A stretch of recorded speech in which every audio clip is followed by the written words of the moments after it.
Hi guys, welcome back to my read long channel. Today I am hoping to finish the Story of Tracey Beaker. Sorry, that was my bookmark. I'm hoping to finish the Story of Tracey Beaker by Jaqueline Wilson. We're on page 130, I believe. No? Oh yeah, probably 130. If we've read this already, really sorry. This is Jaqueline Wilson's own work. I'm just reading this for entertainment and pleasure. So without further ado, let's get going. It certainly rang a terrible bell in my head, and I remembered that my mum was coming to take me to lunch at 1 o'clock, and I just went panic.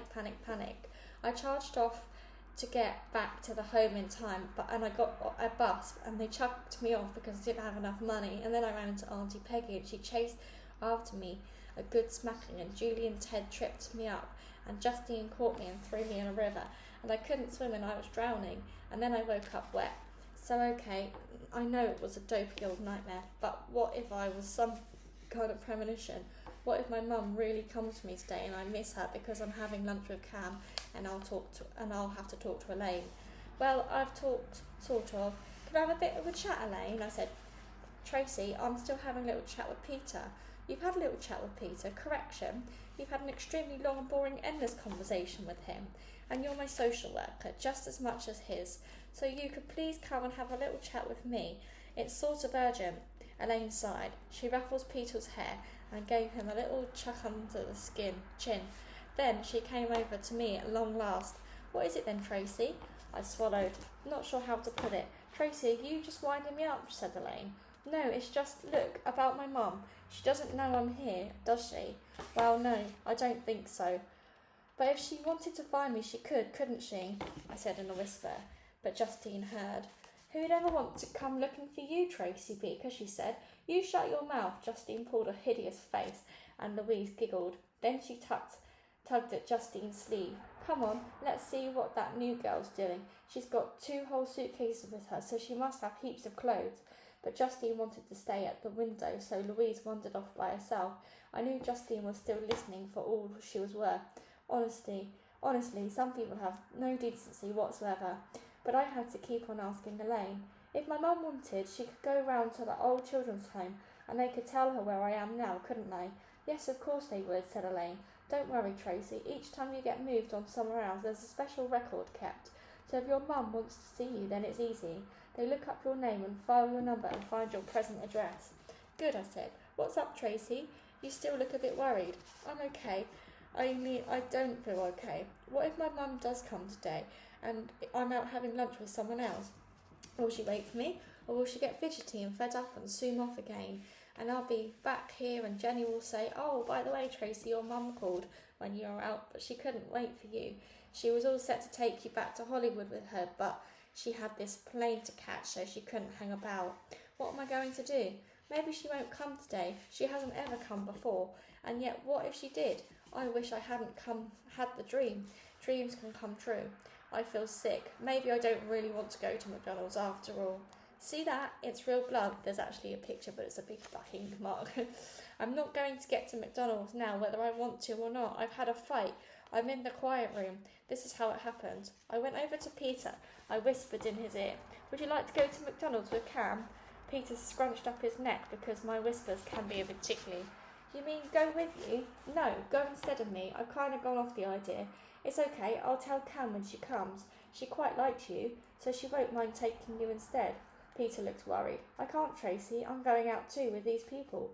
What with these boring older couple, I said. Elaine raised her eyebrows at me and took no notice. I bet they won't take you to McDonald's, I said. Why don't you want to go, Tracy? Elaine asked. I thought you were so looking forward to it. Yes, but I want to stay here just in case. Elaine is a pain, but she's also quite quick at putting 2 and 2 together. Tracy, I don't think your mum will be coming today, she said quietly. Oh, I know that. Only I had this dream. She did in the dream. Yes, I'm sure she did, and I expect it was a lovely dream, but no, it was a perfectly foul dream because I wasn't here to see her and you woke up blubbing with a soaking wet bed, baby, Justine muttered. I told you to shut up, I said, getting really riled. I'd go out with your writer friend, Tracy, said Elaine. Well, I'm not sure I really want to now, anyway. I glare at Peter. Why do you have to be seeing this boring old couple today, eh? You could see them at any old time. You can go and have a Big Mac with Cam. Peter wriggled. Elaine put her hand on his shoulder. He looked up at her and then up at me. Sorry, Tracy, I want to meet them, Auntie V and Uncle Stanley. Of course you want to meet them, Peter, and Tracy's going to meet her writer, said Elaine. No, I'm not. I'd go, said Justine. Only I can't because of my dad. I'm supposed to go out to lunch with him. You were supposed to be going out with him last Saturday, only he never turned up, I said. Okay, but he does come sometimes, not like your famous mum. She's never ever come for you, said Justine. Oh, yes, she has, I yelled, and she's come for me lots of times. She's going to come and take me away for good, and we're going to Hollywood together. And, well, will you stop laughing at me? You're a great pig. You're so stupid, Justine gasped. Your mum's not a film star. Louise told me about your mum. She's nothing, and she's never coming for you. She hasn't been near you since you were little. I bet she's forgotten all about you, or she's had heaps of others kids and doesn't want to think about that boring, ugly Tracy ever again. So I hit her, and I kept on hitting her, and I don't care. I've made her nose bleed again. She's hurt me a bit too, but I don't care. And now I'm stuck in the quiet room and it's gone 12 and one of the other kids will get to go out to lunch with Cam instead of me, and I don't care. And at least it won't be Justine. Maybe my mum will come. There's someone outside the door. It's opening. Is it Mum? No, of course it wasn't Mum. It never is. It was Cam, of course. I took one look at Cam and burst into tears. Well, I would have done if it wasn't I was a crying sort of person. Oh dear, said Cam. I don't seem to have a very good effect on you, Tracy. She sat right down on the floor beside me, waiting for me to quieten down a bit. Then she dug into her pocket of her jeans and found a crumpled tissue. She passed it to me and I mopped up my hay fever. Now, said Cam, what do you want to do? I haven't got any choice, have I? I'm stuck here. No, you're not. You can still come out to lunch with me. I've asked Jenny. Elaine explained why you got upset. She doesn't know. I hate the idea of you all blabbing away about me, I said fiercely. Yes, it must get a bit annoying, said Cam. Still, at least it means you're the centre of everyone's attention. Hey, you've got a runny nose. Good job you weren't wearing your makeup this time. Are you laughing at me? Just a little tease. Coming? You bet. Only I still felt bothered about my mum, even though I knew it was silly. I knew she almost definitely wouldn't be coming. I knew deep, deep down that Justine was maybe right about her, but I still worried. My mum, I mumbled. You're scared she'll come and won't be here, said Cam. Okay, tell you what we'll do. You can phone home when we're out to check she's not arrived. And if she has, I'll whisk you straight back. How about that? That sounds great, I said. So Cam and I went off together for our lunch appointment after all. She's got this ancient grass-green Citroen, which was made a bit of a change from the minivan. My mum wouldn't be seen dead in this sort of naff car, I said. She drives a Cadillac, you know. Said Cam. I squinted at her. You're just nodding to be nice to me, aren't you? I said. You don't really believe my mum's got her own Cadillac. Cam looked at me. Do you believe it, Tracy? I thought for a bit, sometimes. Cam nodded again. And sometimes I know I'm sort of making it up. Do you mind that, me telling lies? I make most things up all the time when I write stories. Don't mind a bit, said Cam. I've got that article with me. I've written it all. You won't have to bother with a thing. Shall I read a bit to you? You'll be really impressed. I bet you will. I think I've done a dead professional job. So I started reading it to her. You can see the signs of suffering in little Tracey Beaker's elfin face. This is very intelligent and extremely pretty little girl has been grievously treated when so-called care. Her lovely talented young mother had to put her in a home through no fault of her own, and in fact she might soon be coming for her lovely little daughter. But until then, dear little Tracy needs a foster family. She is deprived and abused in the dump of a children's home. Why are you laughing, Cam? Abused? Cam spluttered. Look at my hand, my knuckles. There's blood, you know. Yes, and you got it bouncing your fist up and down on poor Justine's nose, said Cam. You're the one who deprives and abuses all the others in your home. Yes, but if I put that, no one will want me, will they? I don't know, said Cam. If I were choosing, I'd maybe go for a really naughty girl. It might be fun. I looked at her, and I went on looking at her, and my brain started going tick, tick, tick. I was mildly distracted when we got back to McDonald's. I ate a Big Mac and a large portion of French fries, and I washed it down with a strawberry milkshake. So did Cam. Then she had a coffee and I had another milkshake, and then we sat back, stuffed. We both had to undo our belts a bit. I got out my article again and showed her some more, but she got the giggles all over again. I'll give myself hiccups, she said weakly. It's no use, Tracey. I think it's great, but they'll never print it. You can't say those sorts of things. What? That Tracey Beaker was brilliant and the best child ever?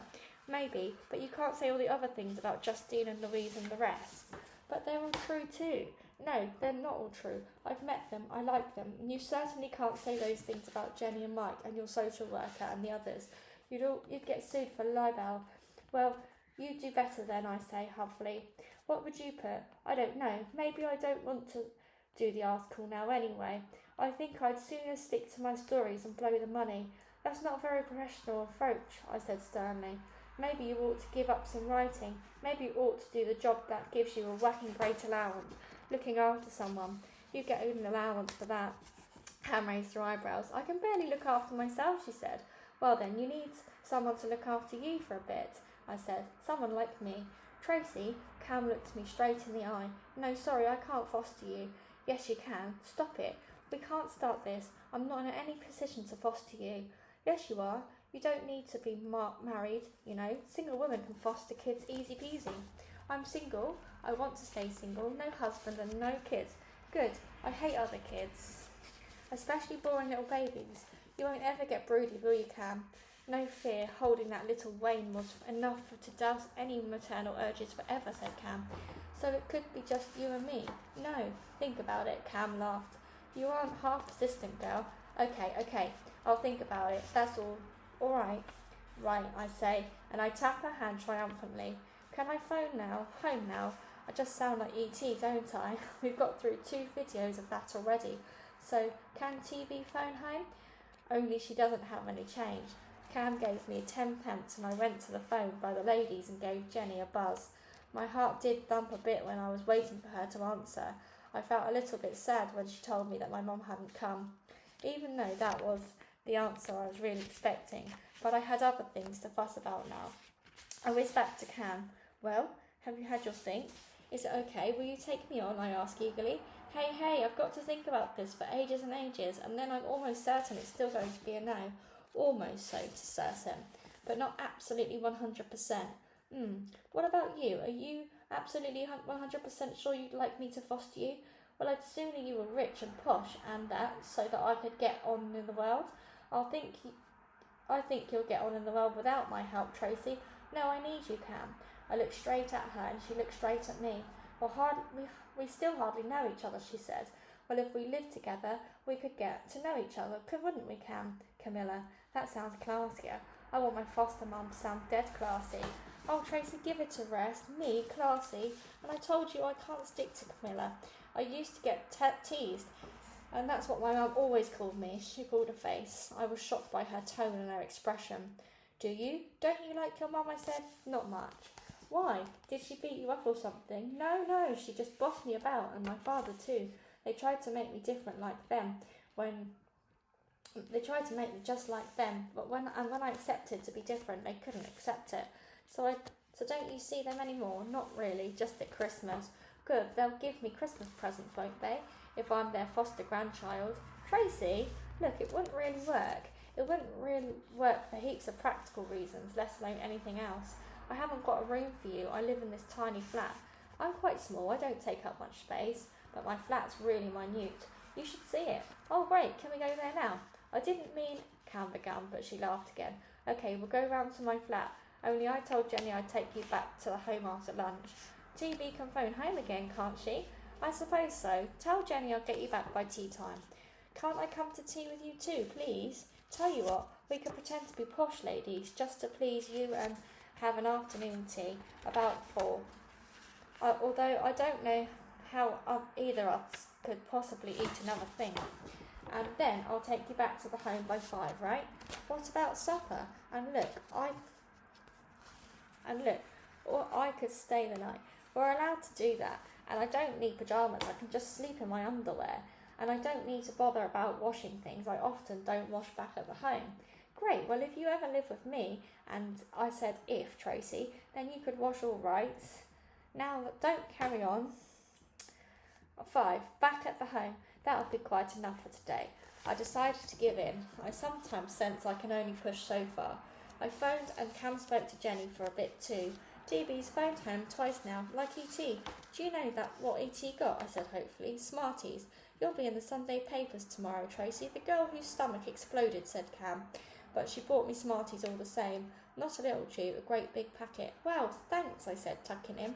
They're not just for you. Take them back and share them with the others. Oh, I don't want to waste them. You're to share them, greedy guts. I don't mind sharing them with Peter or Maxie or the babies. Share them with everybody, including Justine. She stopped off at another shop too, a baker's. She made me wait outside and she came out carrying a cardboard box. Is that cakes for our tea? Maybe. Yum, yum. I'm going to like living with you, Cam. Stop it now. Look, Tracey, I seem to have got a bit carried away. I like seeing you, and I hope we can go out some other Saturdays. Great, to McDonald's? Is that a promise? That really is a promise. But about fostering, I'd hate you to build your hopes up, Tracey. Let's drop the subject now and just be friends, okay? You could be my friend and my foster mum. You're little like a dog with a bone. You just won't let go, will you? Woof, woof. I'm getting good at making her laugh. I like her quite a lot. Not as much as my mum, of course, but she'll do until my mum comes to get me. Her flat came a bit of a shock. Mind you, it's really weeny and ever so shabby. It's in far worse nick than the home, and you should see the bedroom. She leaves her pyjamas on the floor too. Once I get to live there, I'll get her sorted out. I'll help her make a few improvements. Show me your books then, I said, going over to the shelves. Did you write all this lot? No, just the ones on the bottom shelf. I don't think you'll find them very exciting, Tracey. She was dead right there. I flicked through one, but I couldn't find any pictures or have any funny bits or even any rude bits. I'll tell her to write some better books, or she'll never make enough money to keep me in the style to which I want to become accustomed. Maybe I'll have to hurry up and get my own writing published. I got Cam to give me a good long go on her typewriter. It took me a while to get the hang of it, but eventually I managed to tap out a proper letter. I left it tucked away on Cam's desk for her to find later. Dear Cam, I will be the bestest foster child ever. You'll see. With love from Tracey Beaker, the girl whose stomach didn't explode. It did nearly, though. Guess what she bought me for tea? A birthday cake. Quite a big one with jam and cream inside. The top was just plain white, but she took some of my Smarties and spat out TV on the top. So it's all my cake, I said happily. Aren't I going to get a slice? Asked Cam. Oh yes, of course, but I don't have to share it with anyone else. I had to share my proper birthday cake with Peter. Wasn't that mean? I thought Peter's your friend. Well, he is, but still, you don't want to share your birthday cake, even with your bestest friend ever, I said. Only I started thinking about it all the time I was chomping my way through the first great big slice, and my second slice with extra jam and cream, and my third weenie slice, and my nibbles at a bit of icing. This is much better than that birthday cake at home, you know, I said. Good. Peter's gone out with his dumb-sounding old auntie and uncle today, I said. Has he? But I bet they won't take him to McDonald's or buy him a special cake. Maybe not. Well, seeing as we're friends, Peter and me, and we share a birthday cake, we've shared our birthday cake. Maybe we ought to share this one too, I said. Shall I take a slice back for my friend Peter? I think that would be a good idea, said Cam. I'll wrap up a slice for Peter and another slice for you, just so long as you promise me that you won't throw up all night. Of course I won't. Here, can I do the cutting this time? Because if this is like a birthday cake, I get a wish, don't I? So Cam gave me the knife and I closed my eyes and wished really, really hard. I bet you can't guess what I wished, I said to Cam. I bet I can, said Cam. I'll tell you if you like. Oh no, you're supposed to keep a birthday cake wishes secret, said Cam. I pulled a little face at her, then I thought, here, if this sort of birthday cake, then it's a pity there aren't any presents too, I paused. Hint, hint, hint. Do you know what you are, Tracey Beaker? Absolutely shameless, but it worked. Cam looked around her room and stared for a while at her bookshelves. I thought I was going to end up with a boring old book, but it was much, much better. She went into her desk and picked up her Mickey Mouse pen. Here we are, Tracey. Happy unbirthday, she said, and she pressed the pen into my hand. Just for a moment I was lost for words, and that doesn't happen very often to me. I was scared I might get another attack of hay fever, but I managed to grin and give her a thumbs up as a sign to show her that I was ever so pleased. We got back to the home at 5 on the dot. Trust her to be punctual at the wrong time. I made a bit of fuss on the doorstep. I sort of clung a bit, and I was just enjoying myself so much that I wanted to go on enjoying myself. That's not being difficult, is it? But it's okay. She's coming next Saturday. She's promised. 12 o'clock. We have a date. Me and my future foster mum. I'm going to make that wish come true. It took me a bit of time to calm down after we said goodbye. I missed out tea, but it didn't really matter, seeing as I'd had more than half my cake at the McDonald's lunch and the Smarties. There were still quite a few Smarties left, just no red ones, or pink or mauve or blue. They're my favourite colours, but there were plenty of boring ones to share the others. When I came out of the quiet room, I collected my Smarties and the 2 slices of cake. They got a bit squashed as I was saying goodbye to Cam, but Jenny helped me spruce them up a bit and put them on the plate. Went to find Peter. He was up in his room, sitting on his bed, looking a bit quiet. "Oh," I said, "this older couple, they didn't turn up." "Oh, yes, they did," said Peter, "but they were pretty awful, yes." "Never you mind, Pete. See what I got for us? Look, a really yummy cake." "Thank you, Tracy," said Peter, and he took a slice absent-mindedly. "No, they aren't awful, Auntie Vi and Uncle Stanley. They're nice, actually. I bet they didn't take you to McDonald's." "No." Carry on. Bet they didn't take you to McDonald's.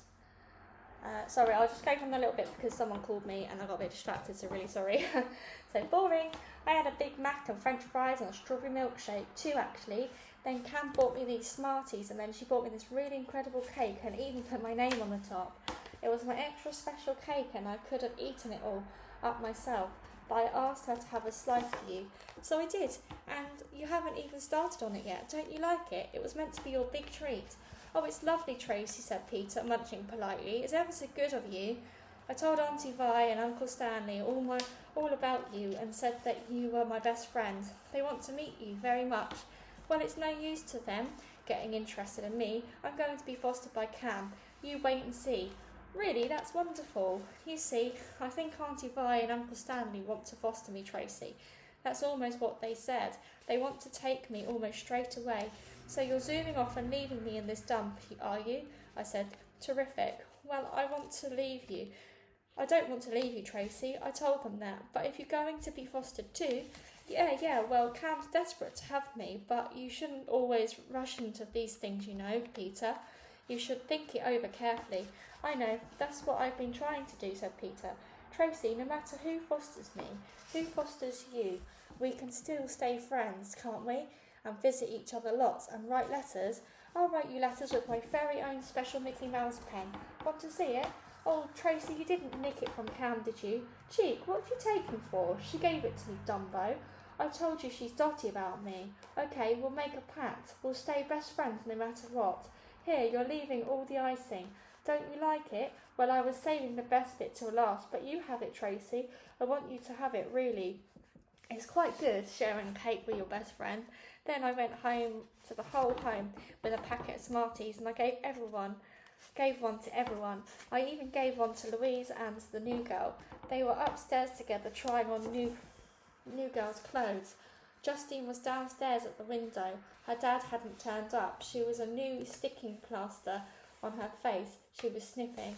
I looked at her. My heart started going thump, thump, thump. I went up to her. She turned around looking all hopeful. She thought I was Louise, but it looks like Louise might have a new best friend now. Louise is like that. Justine jumped a bit when she saw it was me. "What do you want, Tracey Beaker?" she mumbled, wiping her eyes. "I've got something for you, Justine," I said. I thought I was going to give her a Smartie, but you'll never guess what I did. I gave her my Mickey Mouse pen. I must be stark staring bonkers. I hope Cam can get me another one. Next Saturday when I see her, when she tells me that she's thought it all over and wants to be my foster mum. This started like a fairy story, and it's going to finish like one too. Happily ever after. The end. And that is it, guys. We have finished Tracey Beaker, the story of Tracey Beaker by Jaqueline Wilson. So thank you so much for listening, as always. Until the next time, guys. Goodbye.